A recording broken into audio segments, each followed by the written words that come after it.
Hello and welcome back to Jack Knives Reviews. I'm of course your host, Jack Knives. Today I'll be reviewing one of my favorite comedy series, Letterkenny.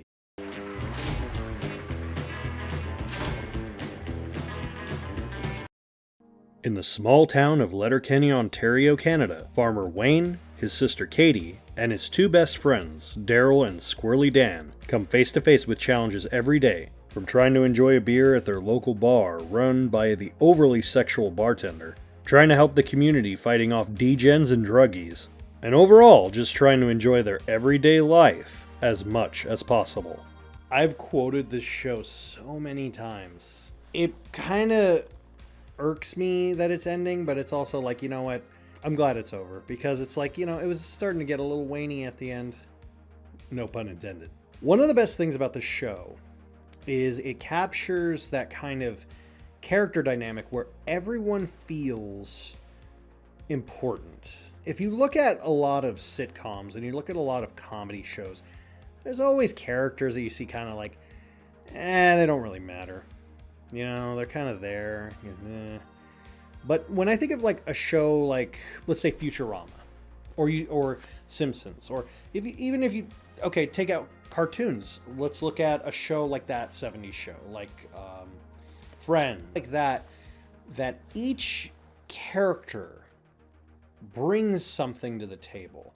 Like each character feels like they're a part of this world and not just a one-off. A lot of times, more often than not, we're kind of expecting just guest star cameos, guest star appearances here and there. And there are a couple here, but more to the Canadian fame than the American fame because, the whole series centers around Canada. But what I love about it so much is not once does the show hold any punches. Show has the perfect blend of quick-witted humor, smart-ass humor, play on pun, and dry, uncomfortable jokes mixed in with the obvious jokes. Their humor is so all over the place. And I think that's a lot to do with the setting of the series. Jared Keeso is the creator and star who plays Wayne, a no-nonsense kind of straightforward, farm boy, tough guy, the toughest guy in Letterkenny, the small town in Canada. He has the funniest balance of friends I've seen in a show's dynamic, because you have Squirrely Dan, who's this kind of heavy-set guy, and he's tough, but he's awkward, but he's funny, but he's weird. And then you have Daryl, who looks like he would be intimidating, but he's not. He's also just socially inept. They're all kind of weird in their own way. And then you have Katie, who's simultaneously skanky, but also has some sort of moral values. It's really funny. There's druggies in it. There's a gay preacher. There's an over-sexualized bartending woman. It's crazy. The characters are hilariously unique. Each character brings something different to the table. One of my personal favorite characters is this girl named Tanis, because she's like one of the first female characters I've ever seen be portrayed both respecting Native American culture and yet also kind of being a badass that Native women can kind of look like. And the show does balance that, because a lot of people don't realize, like in Canada, there is a heavy Native culture. People don't even realize it. Like, they have probably a closer culture dynamic or closeness to Native Americans than we do. There's a lot of just quick-witted humor. There's so many reoccurring jokes, and I'm so tempted to tell some of them, but I don't want to give any away because they're just too good to not do. There's so much balance to it. There's so much good writing in this show. Jared Keeso is a phenomenal comedy writer. He went off to spin and create a spin-off show called Shoresy, based off of one of the most popular characters of the show, who he also plays, but you never see his face, who has the most messed up comebacks to anyone about sleeping with people's moms, and he's so damn funny. Like, it is an uncensored show. It's a hard rated R show, very TVMA, and they play all in it except for they don't really show too much, but it's all words, and it's And the more you watch it, the more you start getting into the show. It gets funnier the more you go on. You get invested when drama happens.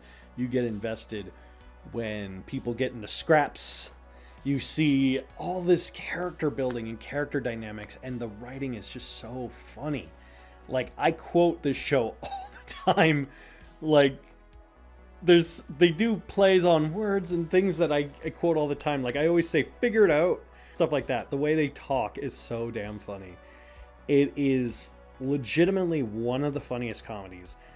And I'm excited to see what Jared Keeso can do, because he was also in another not very well known but fantastic, and I mean fantastic, police drama show called 19-2. And if you haven't seen it, you should check it out. Try to find it streaming. Try to find it. It's a great drama show. And yes, it takes place also in Canada, but you don't need to know about the Canada. It has the single greatest accurate showing of a school shooting I've ever seen. Like, not in a, like how a police would handle it, everything. Like, it's all from one shot throughout the show. And that's one episode. And you could find it on YouTube.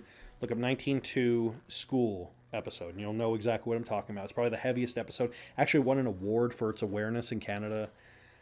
But Jared Keeso, honestly, he's a guy to look out for. In fact, for a long while, there was actually a petition to get him to play Wolverine, because he's a big, burly dude. He's got the build for Wolverine, as in to replace Hugh Jackman, not, for like the new Wolverine. And it's really crazy. Like, I could kind of see it.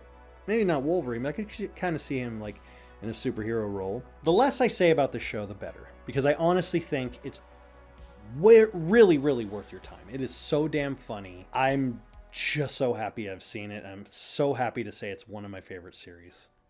I give Letterkenny 5 out of 5. Have you seen Letterkenny? Let me know in the comments down below. As always, I'll see you next time.